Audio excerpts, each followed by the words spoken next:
Bueno, pues entramos ya de lleno en tiempo de entrevista con Giorgio Semensato, CEO de Finicens, con Kevin Comeyer, director de inversiones de la compañía, y con Luis Alberto Iglesias, que siempre arranca el turno de preguntas desde Value School. Dale.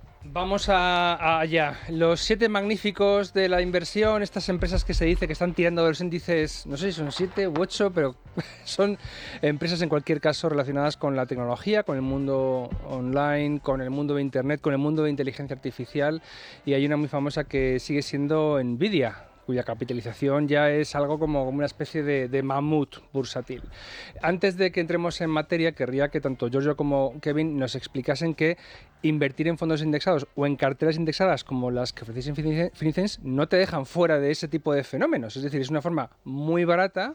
Es verdad que no concentrado al 100%, evidentemente. No sé si alguien recomendaría ese tipo de apuestas tan rotundas por ese tipo de sector, pero es una forma de estar invertido también en la tendencia que está De moda. de moda, ¿no? Porque está caliente, ¿verdad? En efecto, de hecho, hemos hablado mucho acerca de este tema con nuestros inversores, ¿no? Que la realidad es que al estar invertido en un índice, lo que haces es estar invertido en lo que realmente está haciendo bien en este momento, ¿no?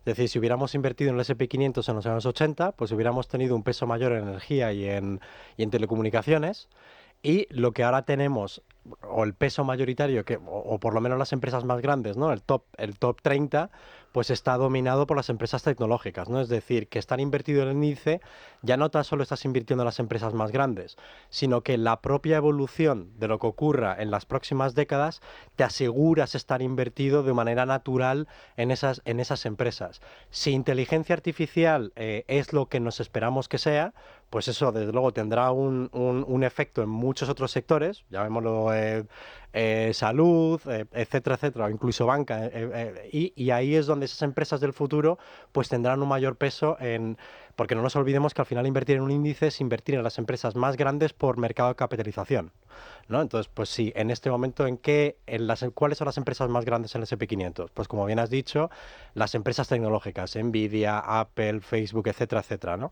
Entonces, es una forma muy inteligente de estar diversificado, porque realmente tampoco es que estés en una empresa, estás en 500 empresas, esto es el S&P 500, pero de alguna manera no estás a una apuesta específica de una empresa que quizás pues puedes comprar a un precio pues desorbitado, ¿no?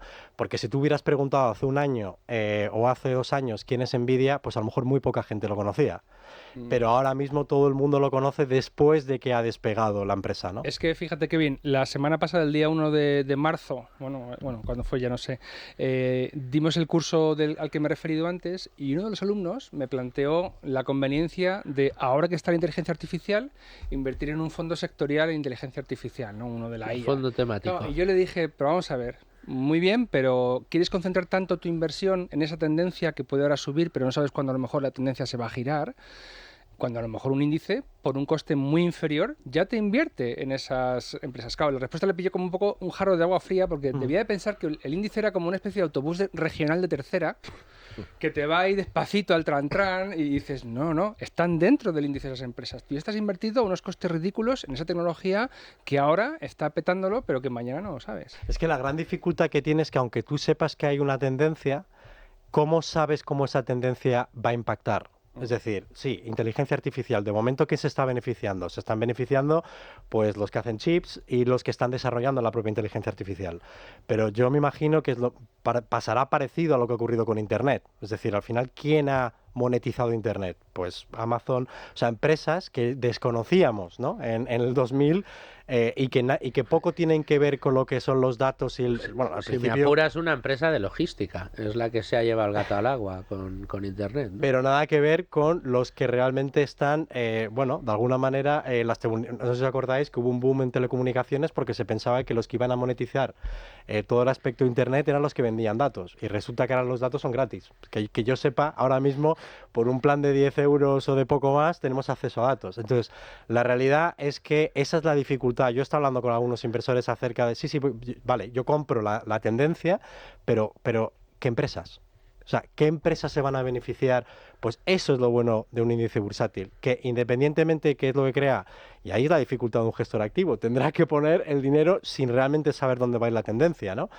Y ese es el gran beneficio que nosotros tenemos con un índice bursátil, que sabemos que aquellas empresas que sepan, ¿no?, utilizar esa tecnología y crear una competitividad, ¿no?, o sea, un edge, ¿no?, algo nuevo, pues son aquellas empresas que serán las que tengan mayor mercado de capitalización por lógica, ¿no?, en el S&P 500, ¿no?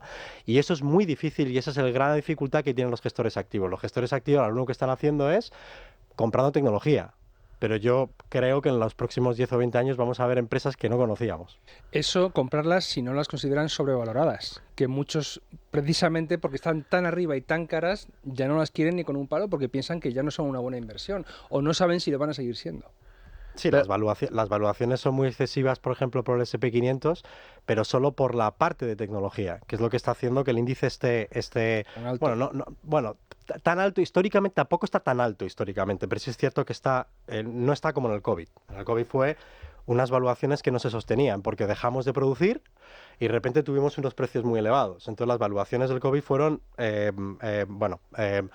poco racionales, ¿no?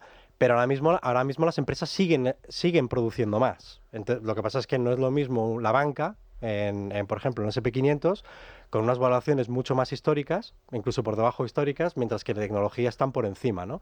Entonces, no todo en el S&P 500 está por encima, pero es verdad que la tecnología, pues digamos que está por encima de lo que es histórico, el precio histórico. Ventajas de la gestión pasiva, lo hemos tratado en algunos programas, frente a la gestión activa, la ventaja de estar expuesto a los índices bursátiles.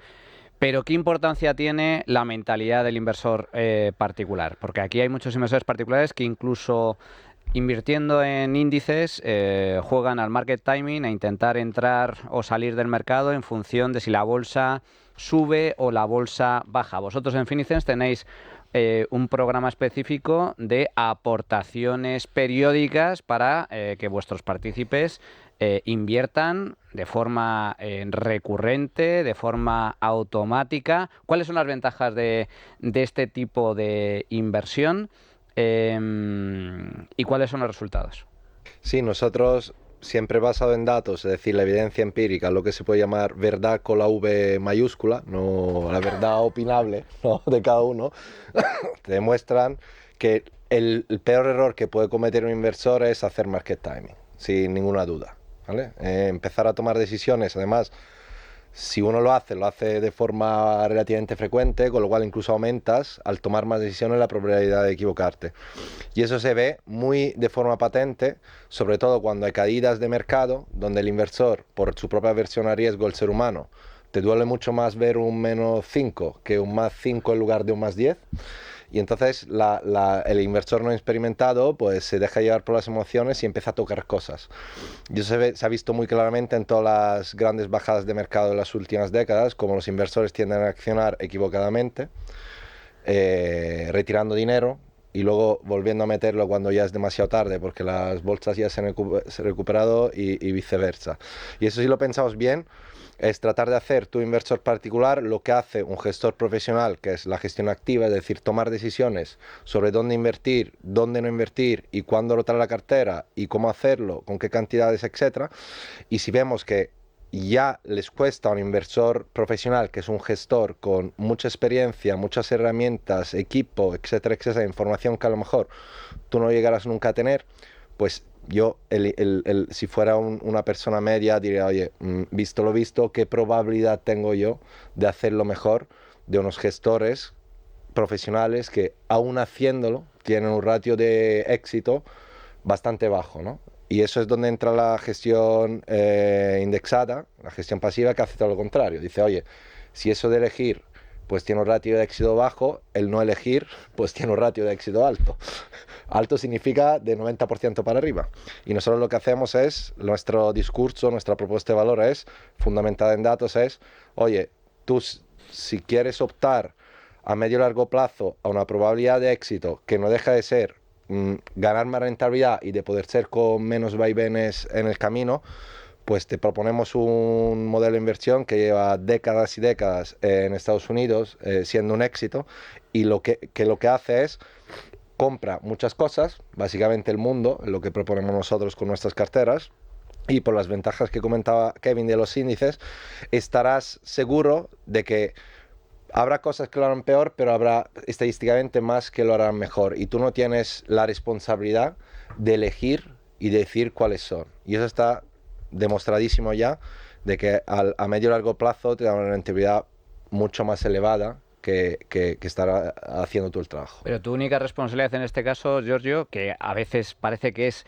complicado para muchos inversores particulares, es quédate quieto. Quedarse no quieto. Tienes que, tienes que hacer nada. Ese es el reto. De hecho, lo mejor es no hacer nada para empezar, y luego ya lo ideal sobre lo mejor es aportar regularmente, es decir, la mayoría de nuestros inversores lo que hacen es programan desde su banco una aportación automática a su cartera de FinCENS. La mayoría de ellos lo hacen a principio de mes, es decir, nada más entra la nómina, pues al día siguiente sale el dinero X y automáticamente se invierte en nuestra cartera, y eso te asegura de que puedas despreocuparte durante años y años de tu inversión, sabiendo con la garantía de una altísima probabilidad de que al cabo de X años no tan solo vas a tener una rentabilidad positiva, que se dice pronto.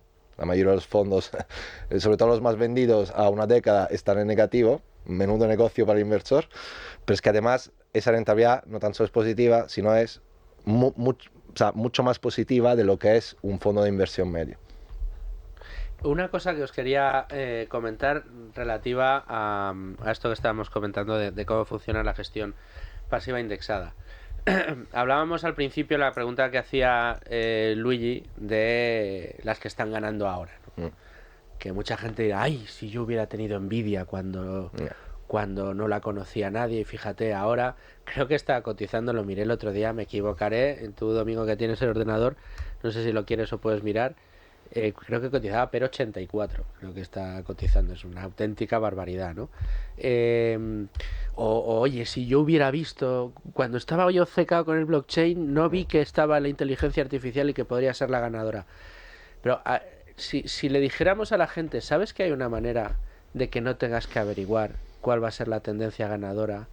Ni, como decía Kevin, cuáles van a ser las empresas o los sectores que van a terminar ganando con esa tecnología, y que existe una manera de poder estar invertido en lo que vaya a ganar, sea lo que sea, porque al final invertir en el crecimiento del mundo es invertir en eso, ¿no? Es decir, ¿quieres capturar toda la curva de valor que vaya a dibujar la IA? Indexándote lo tienes. ¿Quieres capturar toda la curva de valor que vayan a tomar las empresas que vayan a generar negocio y se vayan a llevar el gato al agua de la IA en el futuro? Si estás indexado y si estás ultra diversificado, como es vuestro caso, lo vas a capturar. Evidentemente, no estás concentrado en eso, no te vas a llevar el pelotazo, pero sí vas a aprovechar esa curva de valor y sí vas a poder capturar todo ese progreso. De todas maneras, ahora que la IA está de moda, lo sabemos todos, pero tratar de averiguar qué va a suceder durante este año, y aquí voy yo, que sé que no existen bolas de cristal, a pediros que saquéis la vuestra, pero este año una de las grandes dudas es qué es lo que va a suceder con la renta fija y qué es lo que va a suceder con la renta variable. ¿Qué va a dar más rentabilidad este año? ¿La renta fija, la renta variable? Yo lo digo muy a menudo, es una cita muy recurrente, pero yo que todos los días tengo que ver cómo abre la bolsa, cómo cierra y demás, veo que ya a los analistas las temporadas de resultados de las compañías les dan igual. O sea, están únicamente obsesionados con ver qué señales dan los bancos centrales sobre lo que vaya a suceder con los tipos de interés. Entonces, ¿cómo veis vosotros este 2024? ¿Por dónde creéis que va a transcurrir? Y aquellos que prefieran jugársela o a renta fija o a renta variable, ¿dónde creéis que van a acertar más? Sí, luego le dejo la palabra a Kevin. Un pasito para atrás, para mí, y luego voy a este punto. Cuando una persona en su vida tiene, ahora voy a ponerme filosófico, ¿no? Una persona en su vida se va poniendo varias gorras. Te pones la gorra de profesional, te pones la gorra de padre si tienes hijos, te pones la gorra de jugador de fútbol cuando juegues un partido y te pones la gorra de inversor, ¿vale? Cuando te pones la gorra de inversor, la cosa que tienes que hacer para obtener la máxima rentabilidad en medio y largo plazo es renunciar a tu ego, ¿vale? Es decir, tú inviertes para obtener más dinero del que tienes y eso te permitirá, pues, vivir más tranquilo, hacer otras cosas, es decir, una serie de cosas positivas. Entonces, renunciar a tu propio ego significa justo renunciar a aquella tentación que a veces tiende a ser también un reto para muchas personas de a ver si acierto, a ver si incluso algunos pues son más listos que los demás, ¿no? Eso no funciona, o sea, eso es luchar contra las leyes de la física, es decir, por mucho que tú digas que dejes el móvil en el aire y digas, no, ahora va para arriba, no va para abajo, porque existe una ley que la de la funciona, gravedad la y ley que del funciona universo que inexorablemente. funciona así. Entonces, si aceptas eso ahora mismo, hay una situación muy interesante porque la renta variable, pues sabemos que a largo plazo, si bien construida, una cartera de renta variable, pues va a dar más rentabilidad que la renta fija, ¿vale? En media. Eso no significa todos los años, pero en media, si tú coges un periodo temporal suficientemente amplio y haces la media de retornos, pues te ha dado más toda la vida. Y de hecho, la renta variable tiene en sí, pues como tiene más riesgo, tiene que verse más remunerada. Pues que ahora ha aparecido en el juego un activo que durante la última década pues ha estado muy falseado, que es la renta fija. La renta fija, ahora lo comentará Kevin, si bien la renta variable históricamente ha dado algo como un 8% al año de retorno medio, si bien construida, que además capitalizado es muchísimo dinero, ¿vale? La renta fija ahora mismo se pronostica que para la próxima década, eso insisto, no significa que todos los años va a dar eso, alrededor de un 4,5%. Entonces, cualquier inversor que renuncie a su ego y vaya a por el resultado que de verdad con su gorra de inversor, en el mismo acto que se la pone, por definición va a buscar, que es la máxima rentabilidad con mínimo riesgo, ¿para qué ponerse a jugar cuando tú tienes un activo para abajo, que es el de menor riesgo entre los dos, que te va a dar un 4,5% al año, por propia matemática, no son opiniones, ¿vale? Por el reajuste de renta fija que ha habido. Y otro que históricamente, durante no décadas, más cientos de años, te ha dado un 8%. Entonces, puedes optar por el mínimo, por el máximo o por algo intermedio dependiendo del perfil de riesgo. Entonces, ¿quién en su sano juicio con una gorra de inversión relacional va a jugársela a probabilísticamente perder cuando tienes un suelo que es un 4% al año y un tope que es un 8% y en el medio pues distintos perfiles de riesgo? Es decir, a nadie de nosotros, si alguien nos dijera, que no se puede decir porque la inversión siempre conlleva volatilidad, etcétera, pero para entendernos, me dijeran, oye, mira, si firmas esto tiene un 4%, si firmas esto un 8%, pero te tienes que agarrar más durante el camino, y si firmas algo intermedio un 6% al año. Creo que cualquiera firmaría ese deal, con lo cual estamos en un momento muy, muy propicio para cualquier tipo de inversor y sobre todo, incluso mejor todavía que la última década, el salto de calidad ha sido sobre todo para aquellos inversores tirando de moderado a conservador, porque se ha activado un activo que es renta fija, que de repente te empieza a dar pues tires de un 4,5%. Aquí ese inversor interesado en gestión pasiva, en productos como el de Finicens, podría plantearse, ¿cualquier reparto va a dar ese porcentaje? Quiero decir, yo estaba viendo vuestra cartera y veo que tenéis, por ejemplo, la cartera que es solo renta variable, la que tiene la que no tiene renta fija, eso es, la cartera 6. 25% más o menos en un fondo referenciado a bolsa europea, 41-42% en un fondo bolsa americana del S&P 500, un 5% a un fondo acciones japonesas, algo más de un 15% en emergentes, otro 5% en Pacífico sin contar Japón y un 8, casi 7,5% más en small caps. Alguien podría pensar, se podría plantear una cartera de renta variables también indexada, gestión pasiva con otro reparto, daría igual, no daría igual, porque este peso, ¿cómo puede saber un inversor qué cartera le conviene, si esta, si otra, si incluso dentro de las opciones que da Finicens y bueno, muchas otras de las compañías que ofrecen este tipo de servicios y que van desde la cartera 1, que era 22%, 23% en renta variable, hasta esta que estaba yo diciendo que es un 99%, cuál le conviene a él? cómo plantearse, porque es verdad que las medias históricas son esas, están ahí, lo hemos repetido en este programa muchas veces, pero a lo mejor el inversor dice, ya, pero si la media histórica está entre dos carteras tan diferentes como la 1 y la 6, ¿con cuál me quedo? E incluso en la 6, ¿por qué este reparto y no otro? O sea, yo creo que, como ha dicho Giorgio, uno tiene que realmente pensar cuál es el riesgo que va a asumir, pero se lo tiene que preguntar de verdad. O sea, no vale... porque si tú le preguntas si alguien quiere un 8 o quiere un 4, yo creo que todos estamos de acuerdo que preferimos un 8 y no un 4, ¿vale? Pero, claro, uno tiene que entender que una cartera 100% renta variable que te ofrece ese 8... En el caso de que venga una crisis financiera como la que tuvimos en el 2008, pues tú puedes ver tu patrimonio caer más de un 40%, ¿no? Entre un 40 y un 50%. Y no todo el mundo está preparado para eso, ¿no? De allí que formulemos una serie de carteras con una serie de distintos riesgos para que aquellos que no acepten esas caídas tan grandes, pues vayan a la cartera conservadora y no a la cartera agresiva, ¿no?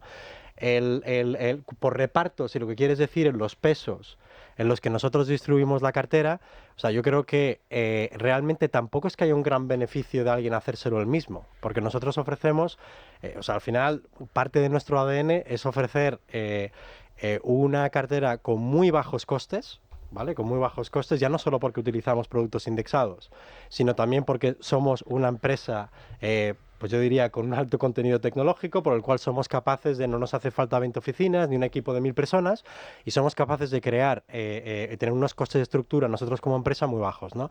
Lo que quiere decir que ofrecemos un producto de muy bajos costes, donde además pues mejoramos las carteras, rebalanceamos las carteras, etcétera, etcétera, ¿no? Entonces, el beneficio que tiene alguien de hacérselo él mismo, yo creo que no es por costes, no es un beneficio tangible, es un beneficio de porque quiero hacérmelo yo mismo. O sea, yo quiero abrir una cuenta en un broker y quiero decidir si tengo que tener un 20% en este... Entonces, yo creo que muchos de nuestros inversores han decidido que no lo quieren hacer, que quieren invertir, ya veremos en qué perfil se deciden, pero que han decidido que quieren de alguna manera delegar esa función a alguien como Fininvest. Nosotros evidentemente no cobramos como un banco, como una gestora, un 1,5 o un 2, sino que cobramos un 0,5, cuando ellos mismos, haciéndolo por sí mismos, pues tendrían que pagar, pues no lo sé, pues prácticamente lo mismo, sino un poquitín por debajo. Yo fíjate, no estaba pensando tanto en que se lo planteara él, un inversor, decir qué peso le doy a mi cartera, sino que viendo todas las opciones que hay en el mercado,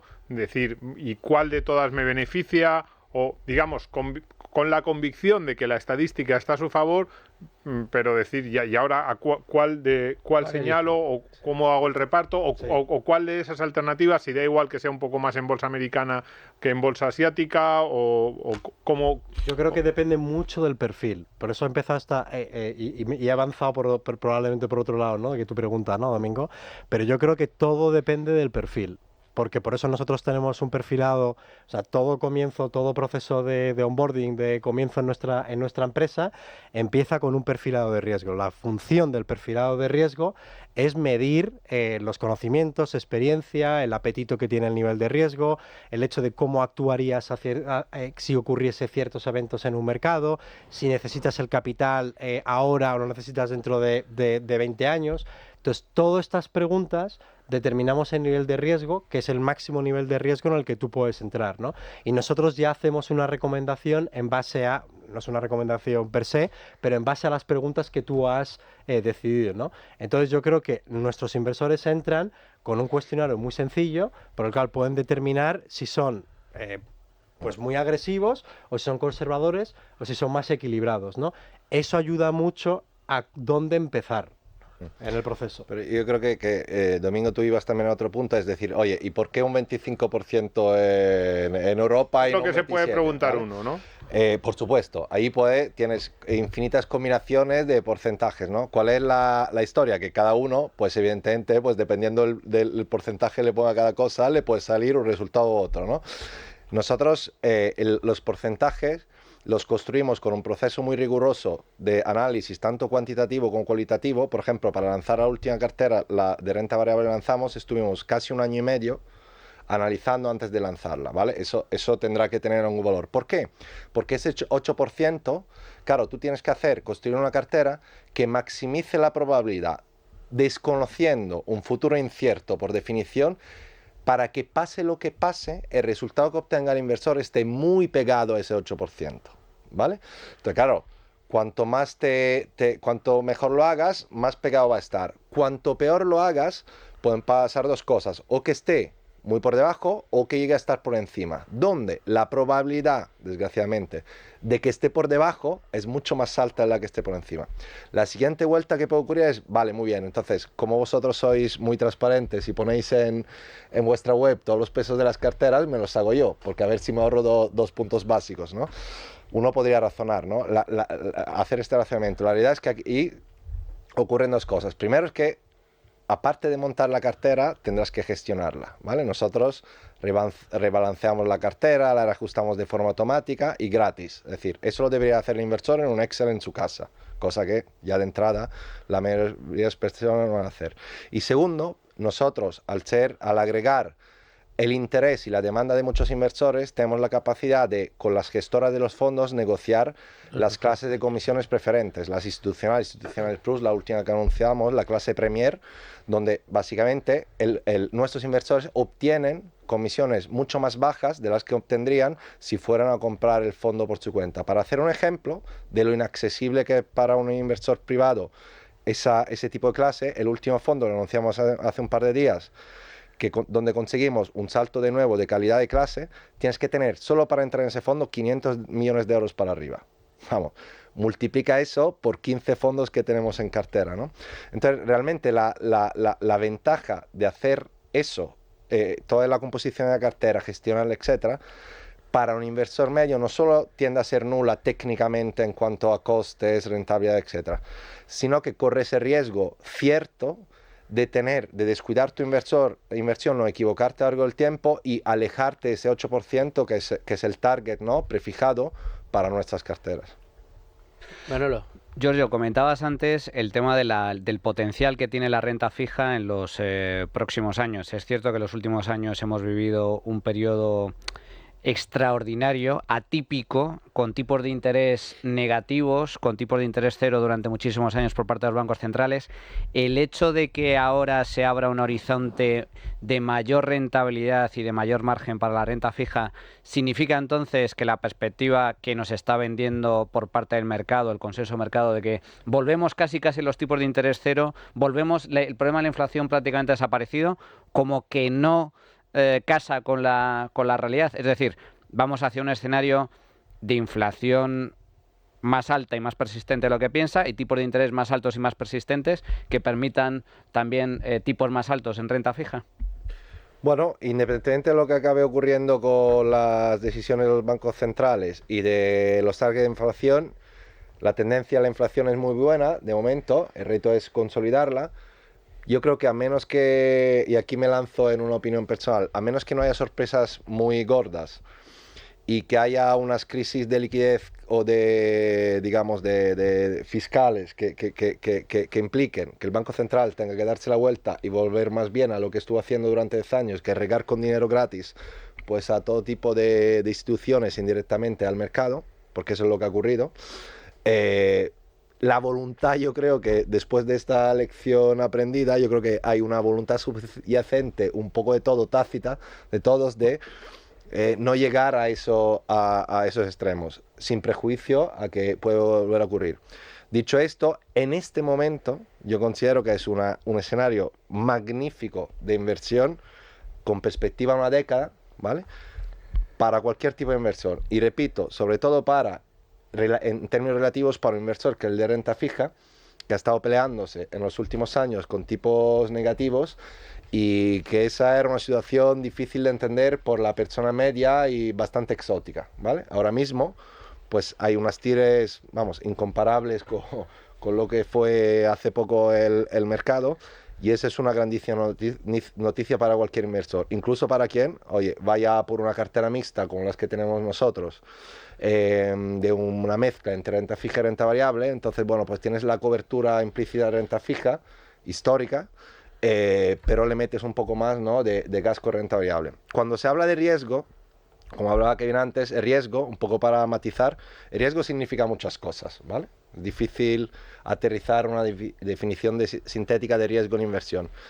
En el caso de nuestra inversión, no existen en la práctica riesgos de que desaparezca todo, ¿vale? Porque estás por definición diversificado el mundo, entonces si desaparece todo es que ha desaparecido el planeta, ¿vale? Entonces, acotando riesgos, yo considero que la definición de riesgo más aplicable a la mayoría de los inversores que invierten en nuestra estrategia es la de soportar una máxima caída, o sea, soportar un escenario donde el mercado pues va para abajo bastante en un tiempo relativamente corto o durante un tiempo prolongado, donde un inversor pasa a vivir un escenario de números negativos y que oye, sigue yendo para abajo y no dura 2 días, ¿no?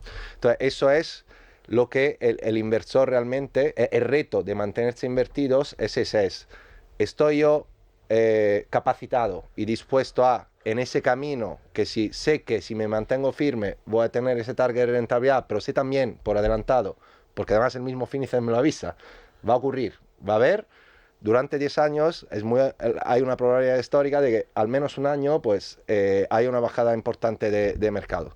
¿Voy a ser yo capaz y tener la voluntad y la disponibilidad para aguantar cuando ese momento llegue? Es evidente que si alguien invierte en renta variable pura, pues cuando ese momento llegue va a haber un menos 40, menos 50. Y quien invierta con más renta fija, pues no va a haber un menos 40, pero a lo mejor ve un menos 10.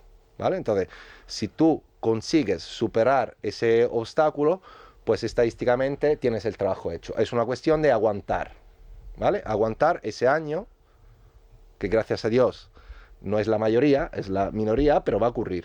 Cíclicamente ocurre. Entonces, si conseguimos eso, pues lo hemos hecho todo como inversor. Vale, ahora voy a hacer de malo y os voy a señalar. 2024, ¿quién lo va a pasar peor, la renta fija o la renta variable? Eso es una pregunta. ¿Quién lo va a pasar peor? En teoría debería pasarlo peor la renta fija. En teoría. Pero es un año de bajadas de tipo de interés. Y los mercados siempre miran hacia adelante. Un tal Rajoy diría, o no. No sabemos. Nosotros no nos enfocamos demasiado en las expectativas en el corto plazo. A nosotros nos parece mucho más interesante las expectativas de las gestoras internacionales que dan para los próximos 10 años. ¿Por qué? Porque lo que tú creas que va a ocurrir en el mercado como en un año específico como el 2024, eso es como predecir qué tiempo va a hacer dentro de un mes. Pero nos parece mucho más interesante mirar lo que las gestoras creen para la próxima década, porque además utilizan varios de los elementos que nosotros utilizamos en nuestro propio modelo, que son expectativas de crecimiento económico, inflación, etcétera, etcétera, ¿no?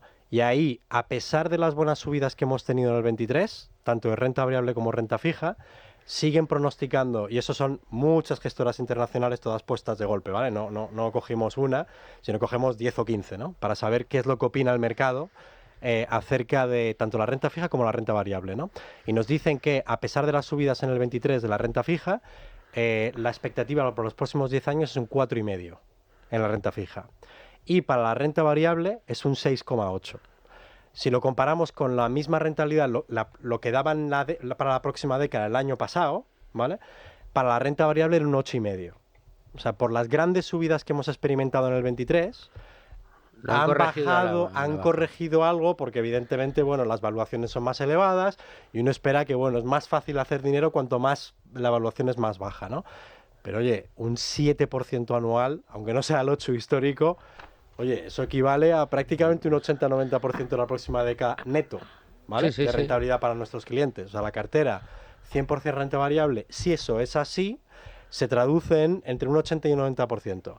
La cartera más conservadora se traduce en, o sea, eso sería en nuestra cartera prácticamente todo renta fija, se traduce en casi un 50% de renta fija, ¿no? Entonces, lo que nos están diciendo los mercados, entre comillas, los gestores internacionales, pronosticando lo que va a ocurrir, es que la próxima década la renta fija va a producir mucho más de lo que ha producido la década anterior y que la renta variable va a producir algo menos de lo que ha producido. Pero, sin embargo, va a seguir pagando asumir más riesgo, porque va a ser, a medida que vas cogiendo más riesgo, vas a obtener más, ¿no? Entonces yo creo que no ha cambiado nada. Oye, lo que ocurre en el 2024, quien quiera atreverse a pronosticarlo, pero nosotros ya digo que no perdemos demasiado tiempo en hacer ese ejercicio. Bueno, lo tenía que intentar, de todas maneras. Muchas gracias, Kevin. Muchas gracias, Giorgio. Hasta aquí la entrevista. Nos vamos a ir a los inolvidables de la inversión que precisamente Anton Diez-Tubet de Trade Republic hoy nos quiere hablar de la diversificación, algo de lo que hemos hablado ya largo y tendido en esta entrevista. Muchas gracias a los dos y os espero ver muy prontito otra vez de vuelta aquí en Tu Dinero Nunca Duerme.